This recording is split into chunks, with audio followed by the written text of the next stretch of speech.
Hola, bienvenidos a un nuevo vídeo. En esta ocasión hablaremos sobre el capítulo 4, enfermedades endocrinas, nutricionales y metabólicas. Recordad que podéis parar el vídeo en cualquier momento y si os gusta dadle me gusta o dejad un comentario abajo.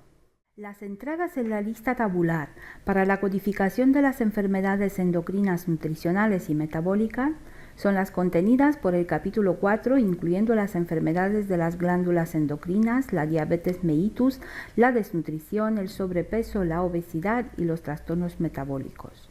Las categorías residuales E36 y E89 son reservadas para las complicaciones intraoperatorias y postprocedimiento del sistema endocrino. La glándula tiroides se localiza en la región anteroinferior del cuello y es constituida por dos lóbulos paratraqueales unidos por un istmo. El análisis histológico revela que está constituida por un estroma interfolicular de tejido conjuntivo vascularizado que soporta los folículos tiroideos esféricos. Los folículos tienen una luz central que contiene un coloide rico en tiroglobulina y una pared formada por dos tipos de células: los tireocitos secretoras de triiodotironina y tiroxina y las células parafoliculares productoras de tirocalcitonina. Absorbido desde el torrente sanguíneo a través de una bomba de membrana específica, el yodo es oxidado en el coloide a yodo molecular en presencia de la tiroperoxidasa. Se une a los residuos de tiroxina presentes en la tiroglobulina gracias a la enzima yodasa que conduce a la formación de dos tipos de moléculas: la monoyodotirosina y la diodotirosina. Del emparejamiento de dos moléculas de diodotirosina se forma la T4 y del emparejamiento de una molécula de diodotirosina y una molécula de monoyodotirosina se forma la T3. Permanecen unidas a la tiroglobulina hasta que se secretan en la sangre. Llegadas en las células diana, las hormonas tiroideas colaboran en los procesos metabólicos celulares. Las principales patologías de la glándula tiroides son el síndrome congénito por carencia de yodo, el boxio no tóxico, el hipotiroidismo, la tirotoxicosis, la tiroiditis y la hipersecreción de tirocalcitonina. Dispersos entre los racimos del páncreas exocrino existen grupos de células endocrinas, los islotes de Langerhans, formados por cuatro tipos de células: alfa productoras de glucagón, beta productoras de insulina, delta que segregan somatostatina y phi que producen el polipéptido pancreático. La insulina es una hormona esencial en la homeostasis metabólica. La degeneración o la insuficiente capacidad de las células beta de producir insulina determinan una enfermedad muy común conocida como diabetes mellitus. La ausencia total de células beta es causa de la diabetes mellitus insulino dependiente o de tipo 1. La resistencia de los tejidos a la acción de la insulina o la incapacidad de las células pancreáticas de producir cantidades adecuadas de insulina a la dieta son causas de diabetes mellitus tipo 2 o no insulino dependiente. La insuficiente secreción de insulina caracteriza otros dos tipos de diabetes: la diabetes gravídica y la diabetes secundaria causada por cualquier agente que dañe el páncreas. Las complicaciones agudas y crónicas de la diabetes se recogen en la subcategoría del cuarto carácter. Estas complicaciones deben ser consideradas como relacionadas, salvo si la documentación recogida especifique claramente la falta de vínculo con la diabetes mellitus. Las complicaciones agudas más frecuentes son la cetoacidosis diabética, el coma diabético hiperosmolar no cetóxico, la acidosis láctica y el coma hipoglucémico. Entre las complicaciones crónicas mencionamos la retinopatía, la nefropatía, la catarata, la neuropatía, las alteraciones cardiocirculatorias y las lesiones cutáneas complejas. El diagnóstico del pie diabético requiere la revisión de la historia clínica del paciente para determinar su origen vascular o neuropático, o si presenta úlcera o gangrena. Si estas complicaciones no están documentadas, debemos codificar la diabetes mellitus correspondiente con otras complicaciones especificadas. El manual de la CIE 10 tiene normativa sobre el código Z79.4, uso prolongado de insulina en los pacientes diabéticos. Además, debemos de recordar las siguientes normas. Los códigos E10.9 y E11.9 pueden ser diagnóstico principal solo cuando el diagnóstico del paciente es de debut diabético sin complicaciones. El diagnóstico de diabetes mellitus limitada alta debe ser codificado como confirmado, al menos que la CIE-10 no proporcione una entrada literal. Un apartado significativo del capítulo 4 está dedicado a las patologías nutricionales y metabólicas. Sabemos que el cuerpo humano recibe a través del aparato digestivo nutrientes como los carbohidratos, los lípidos, las proteínas, las vitaminas y los minerales. Es necesario destacar otros dos elementos muy importantes, el agua y la fibra. La utilización de estas sustancias se realiza mediante reacciones químicas que en conjunto se denominan metabolismo. Para que los procesos metabólicos se desarrollen con normalidad, es necesario un aporte adecuado de oxígeno, un aporte adecuado de cada uno de los nutrientes y una buena regulación enzimática y hormonal. Las reacciones químicas pueden seguir dos patrones, la ruta anabólica y la ruta catabólica. Las causas de alteración del metabolismo pueden ser diversas. Un déficit de alimentos, alteraciones digestivas, dificultades en alguna ruta metabólica, falta de oxígeno o trastornos mentales y de comportamiento como la anorexia nerviosa, la bulimia y otros que deben ser codificados en el capítulo 5 de la CIE-10. Generalmente podemos distinguir tres tipos de alteraciones de la alimentación: la hipernutrición, la malnutrición y la desnutrición. El consumo excesivo de alimentos es acompañado de un exceso de nutrientes que pueden provocar patologías como la obesidad, el síndrome metabólico y otros. La desnutrición por ingesta insuficiente de alimentos y la malnutrición por dietas muy descompensadas son las causas más frecuentes de retraso de desarrollo del crecimiento y de las carencias de micronutrientes como las vitaminas y los minerales. La determinación de estas alteraciones se realizan a partir del índice de masa corporal, codificado en la categoría Z68 y que debe ser utilizado como código adicional para la obesidad. Cuando las reacciones metabólicas del organismo son alteradas, se producen enfermedades o trastornos metabólicos. Cuando el problema es el metabolismo de un nutriente, el trastorno corresponde a una intolerancia alimentaria. Las alteraciones metabólicas más frecuentes son las alteraciones en el metabolismo de los carbohidratos. Ponemos como ejemplo la intolerancia a la fructosa, la galactosa o a la sacarosa. Alteraciones en el metabolismo de los lípidos, como dislipemias, hipercolesterolemia y, por lo último, las alteraciones en el metabolismo de las proteínas, la más frecuente siendo la celiaquia. En cuanto a los desequilibrios hidroelectrolíticos, debemos recordar que cuando la salud es buena, existe un equilibrio estable o balance cero entre las entradas de líquidos y los líquidos perdidos por el organismo. Este balance fisiológico recibe el nombre de homeostasis y tanto los niveles de líquidos corporales como de electrolitos tienen que ser constantes. Cuando se registran aumentos o disminuciones respecto a los límites normales de los volúmenes de agua o electrolitos, el balance estable queda descompensado y aparecen los siguientes trastornos: alteraciones del balance hídrico, alteraciones del equilibrio del sodio y del potasio, incluyendo la acidosis o la alcalosis. Antes de ejemplificar con algunos casos prácticos la codificación de las patologías endocrinas, nutricionales y metabólicas, vamos a recordar las nociones básicas para la codificación con el CIE-10.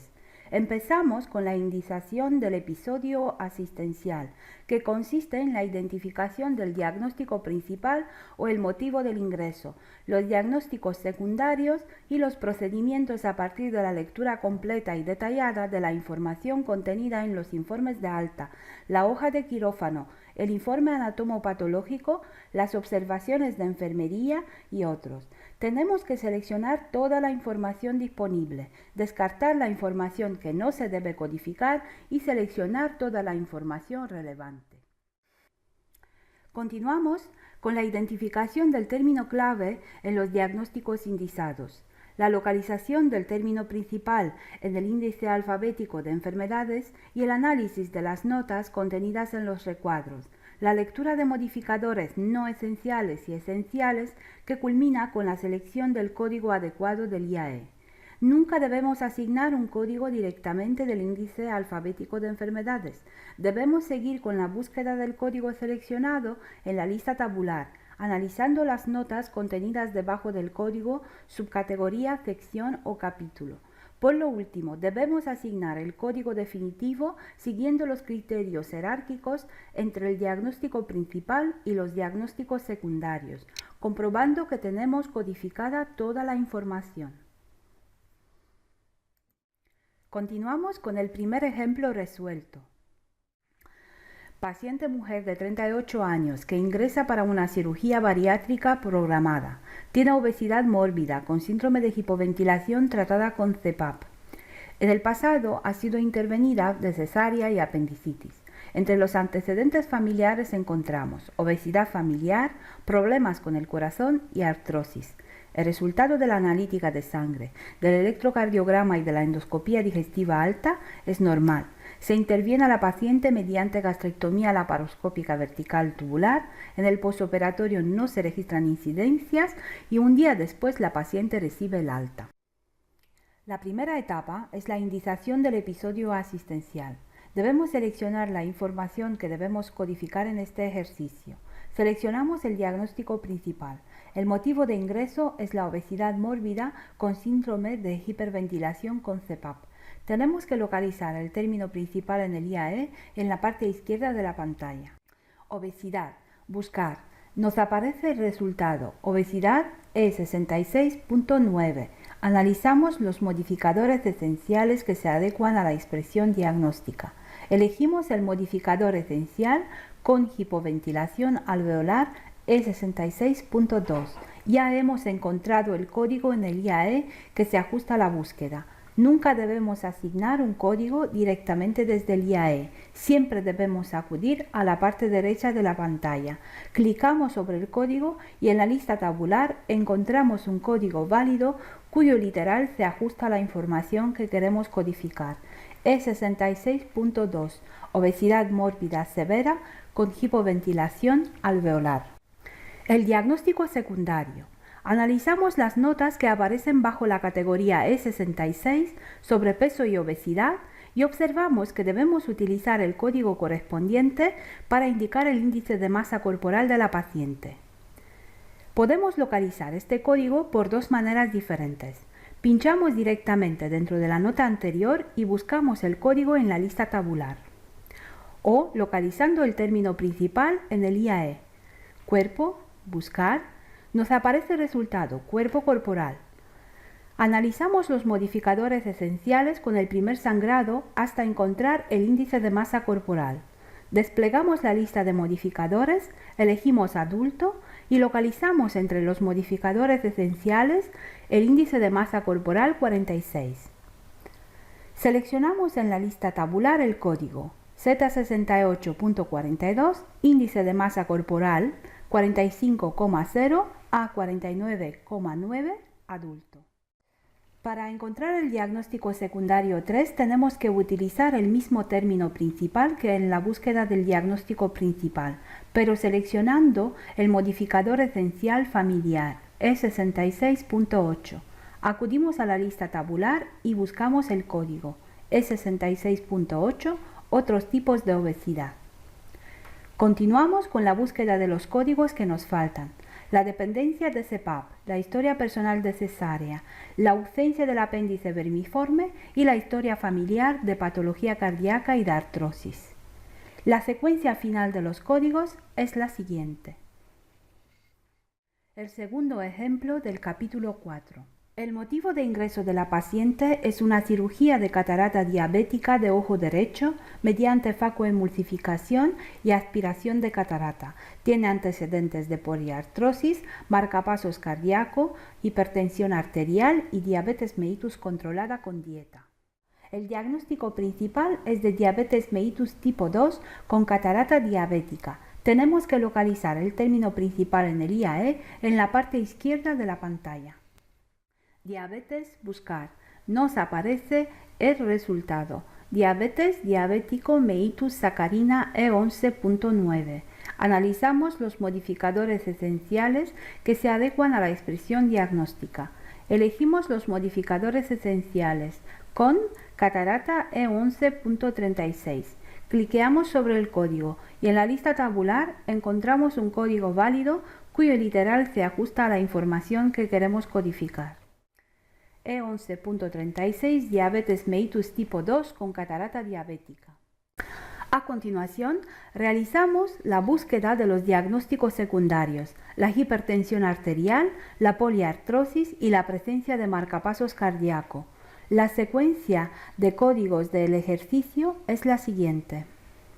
El tercer caso práctico del capítulo 4. El paciente es un varón de 72 años, exfumador desde hace 15, con antecedentes de hipertensión arterial, trombosis venosa profunda de miembro inferior derecho, correcidiva posterior y mastocitosis. Ha sido diagnosticado de neo de colon e intervenido 3 veces posteriormente por complicaciones de la colostomía y de la anastomosis. Consta también una intervención quirúrgica de megaintestino delgado. Entre sus antecedentes encontramos 2 ingresos recientes por patología renal y por sintomatología característica del síndrome del intestino corto. El paciente refiere una disminución de diuresis y niega una transgresión dietética o incumplimiento terapéutico. Se le realizan las siguientes pruebas complementarias: analítica, gasometría venosa y ecografía abdominal. Es diagnosticado de insuficiencia renal crónica reagudizada en el contexto de pérdidas digestivas, alteraciones hidroelectrolíticas y del equilibrio ácido-base secundarias a aumento de pérdidas digestivas y de síndrome del intestino corto. La primera etapa es la indización del episodio asistencial. Debemos seleccionar la información que debemos codificar en este ejercicio. El diagnóstico principal es la hipertensión con insuficiencia renal crónica reagudizada en el contexto de pérdidas digestivas. Tenemos que localizar el término principal en el IAE en la parte izquierda de la pantalla. Hipertensión, buscar. Nos aparece el resultado: hipertensión, hipertensivo y 10.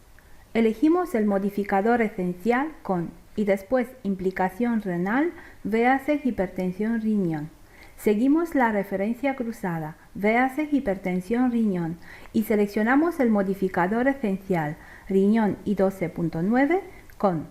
Desplegamos la lista de modificadores con tercer sangrado y escogemos la opción estadio 1 a 5 de enfermedad renal crónica y 12.9. Cliqueamos sobre el código y en la lista tabular encontramos un código válido cuyo literal se ajusta a la información que queremos codificar. Y 12.9, enfermedad renal crónica hipertensiva con enfermedad renal crónica en estadio 1 a 4 o con enfermedad renal crónica no especificada.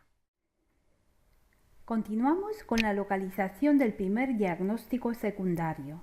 Analizamos la nota de utilice código adicional del diagnóstico principal y observamos que es necesario identificar el estadio de la enfermedad renal crónica.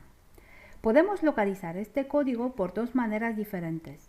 Pinchamos directamente dentro de la nota anterior y buscamos el código en la lista tabular, o entramos en el IAE por el término principal fallo.